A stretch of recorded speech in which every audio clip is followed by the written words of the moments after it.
Hi everyone, Cindy Ming here with Shihan Michael DePasquale, and he's going to show us some self-defense street techniques. Michael is the executive director of FUMA, Federation for United Martial Artists, and he's got some interesting things to tell us tonight, so open your eyes up. Michael? Pleasure to be here, Cindy. What we're going to do is we're going to teach you some precautionary measures as well as some self-defense tips for the street, what to do when you're approaching your car and getting into your car if someone does attack you, what to look for, different avenues to take to avoid those particular situations on the street. Okay? Sounds good to me. Let's see him.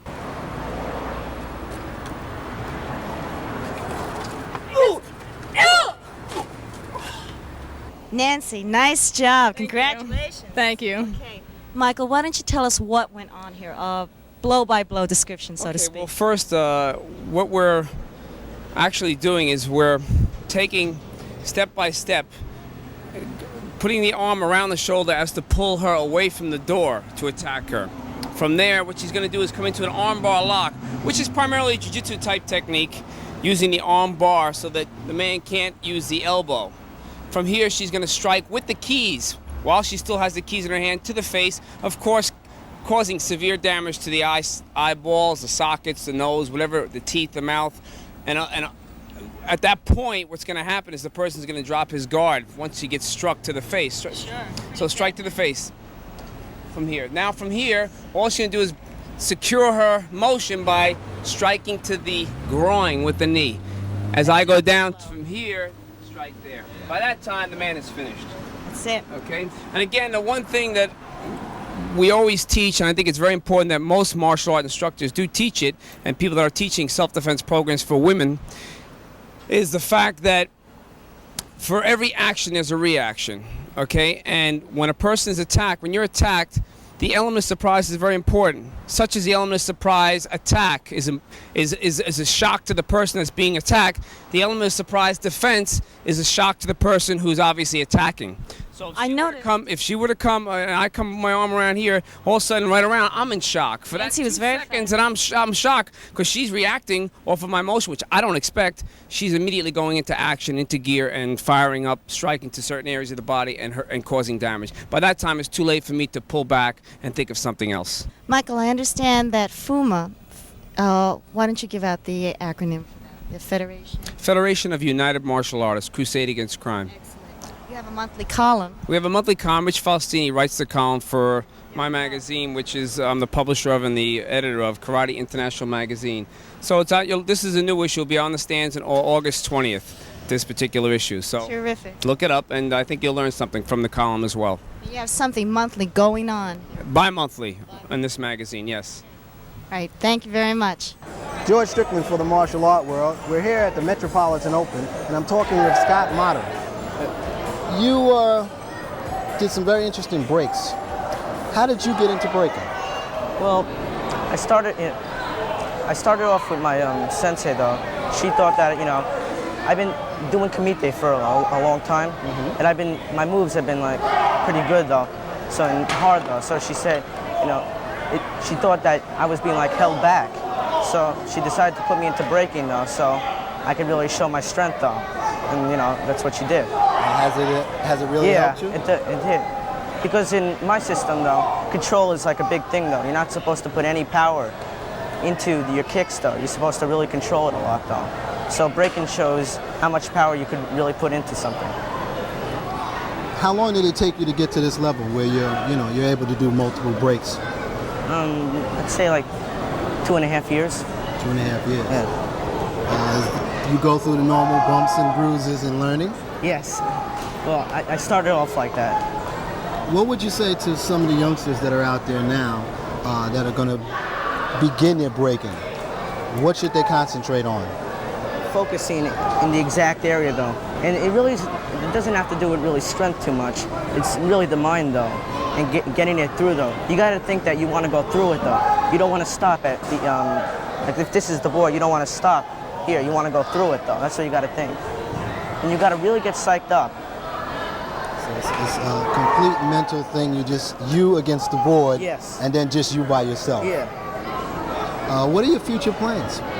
To be a black belt. Okay. And since I'm only 12 years old, to start like a school though, or help out my sensei. And learning all this concentrated power now, you're in school, things happen in school. Yeah. How does that affect you there? Not really. You see, there's some people in my school though that know karate, but they show it off a lot though. The thing is not to show it off though, because you don't want to show your strength or how good you are to anybody else though. They just want to start fights with you. That's true. So that you're keeping the discipline the way it should be. Mm-hmm. You're not running around and The only bullying. time I use my karate is when I get into a fight with someone, And that's your last resort, obviously. yeah. Well, I want to thank you for taking the time. It's a very interesting break. And Sure. since you're 12, we should be seeing a lot of you.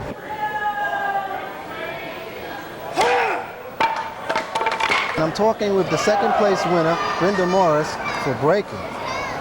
Congratulations on coming in second. Thank you. How did you get started? You look like a very refreshing young lady. That shows power. Well, my little brother started breaking first, and he was having trouble with one board, so I decided to just try it, and I did it, and I told my sensei, and he said, let's try breaking. So I said, okay, and here I am. It's my first tournament in breaking, and I think I did okay. In learning how to break, what was the hardest thing that you had to overcome? Clearing my mind, of everything. I knew people were looking at me, and it was hard for me. I was my legs started shaking, but I don't know, I was surprised at myself, honestly. I was very nervous, but I did it, and I'm proud. Okay, that type of concentration, does that help you when you do your katas? Yeah, it does. Yeah. You have to clear your mind and just forget about, what's going on around you and just concentrate on what you're doing. And I'm talking with Joe Morano. Joe, you break more than just wood. You do stone and wood. Yes. It's usually patio blocks. Patio blocks. Tell us the difference between those, if any. Well, generally, wood is a softer medium to go through, and patio blocks are much harder, being concrete. So it's a much more difficult challenge. Would you work your way into the patio blocks? Yes, I started with wood and then worked up to the patio blocks, yes. What does it take to do that? Concentration. It's mostly concentration. This is mainly it. You do the break in your mind, and any person of average strength can break with a little bit of training, but it's a matter of focus. Focusing your power and driving your foot or your hand or your head through the median that you've decided to break. And you just work up in degrees. It's surprising how far you can go sometimes. How long did it take you to actually get to the point where you knew it didn't make a difference what was in front of you? You would go through it. I guess maybe 3 years. 3 years? Yeah. So that requires that steady concentration and dedication. But the thing is, I don't do it every day either. Some have more time to concentrate, God bless them, but this is over a protracted period of time. I imagine if someone really gives a lot of effort every day, they could do it quicker. Surely. It's just a matter of focus. So for all the young breakers out there now, what advice would you have for them? Well, be careful, okay? Be coached and read on breaking. There are excellent books on breaking, all right? And seek out advice from people who do break and who are successful at it. And I think that you'll be fine. You don't want to cause be injured either. That's true. Many injuries have occurred. You could easily break your foot or your hand, of course, surely. You've got to be careful. And it's a pleasure to be talking to a man who came in first place twice today, right? Yes. Okay, Fuqua Stern. Tell me how you did it. I mean, you did the cinder blocks. Okay, basically my breaking consists of concentration. I'm concentrating on going through the bricks. Once you concentrate going through the bricks, you can go through anything. My next feat is trying to go through marble. Right. My instructor is Master Tyrone Grant and Brick Mares. Brick Mares I learned the breaking from, which is grand champion at this tournament here. Yes. He taught me how to break. But right now I'm on the Grand School of Martial Arts. What does it take to get to the level where you can start to look at harder objects? Okay, basically you have to clear your mind. Clear your mind of everything. Like I said before, just concentrate on going through. Once you keep your mind clear, you can do anything. You can try to motivate yourself, like saying you want to do it for somebody. You want to do it for yourself. You have a special loved one, you can do it for them. Right. You also came in first place in fighting. Yes. Any relation with the two? Okay. Basically, it's concentration. You keep in your mind that you're going to be number one, and you will be number one. Well, you can't get better advice. You won't get better advice than that. And it's a pleasure to be standing next to Mr. Richard Mears, better known as Rick the Brick. How did you get that name? When I was teaching up in Newark, I used to teach kids, and each training day, one of the students would bring a board, some bricks in, and it was run to me and say, break this. I get it and say, here you go, boom, take it home to mommy. And they're like, hey, that's the brick. And the kids start calling me Brick, and I said, well, and that suits me. It definitely suits you. I kept it. You showed us that today. Your school, what would you say is the most important phrase you might say about your school? The type of attitude that they should have? Okay. The type of attitude is to set a goal for yourself, okay? Don't get misled by any other stuff. If you got a certain goal, football, basketball, martial arts, whatever, strive at that particular goal. And if you strive hard, you will be successful in that particular goal that you strive for. You heard it from a champion breaker, many years, and well-known martial artist. I want to take this time to thank you once again. And thank you very much. We'll be watching for these new breaks. Thank you very much. Okay, back to you.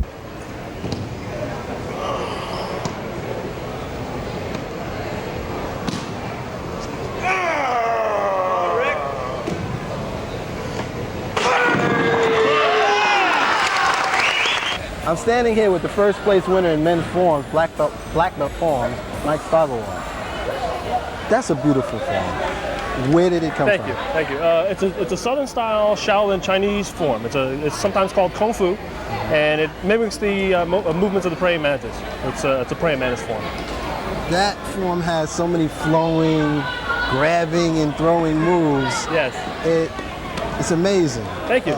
Tell us a little bit how the form was brought to the United States, let's say. How was it introduced? My teacher is Master S.L. Martin, who most people on the Eastern Coast know him. He's been around for quite a while. And he brought the form back, or the style that we do, which is called Qinglong Guo Su, or Green Dragon Chinese boxing, from southern Taiwan, where his teacher is currently still teaching. And the movements are, like I said, they mimic the animals of the Shaolin Temple.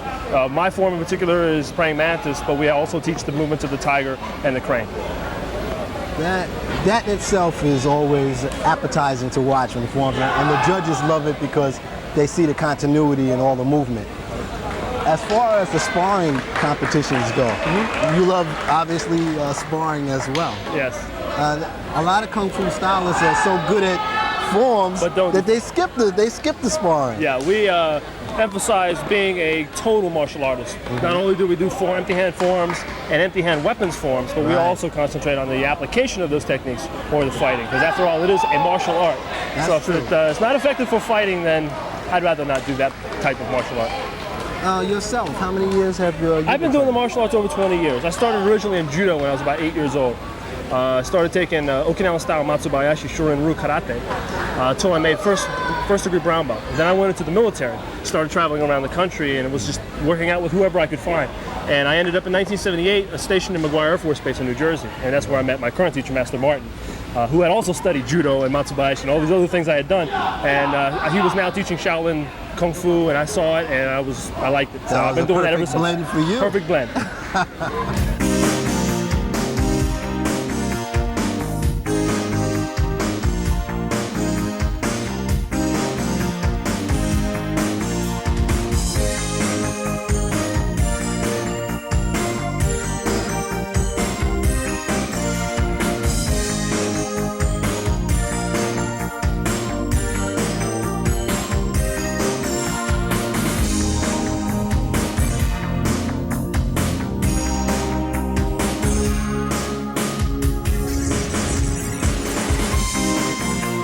The martial art world is sponsored in part by Inside Kung Fu and Inside Karate, the finest martial art magazines available anywhere.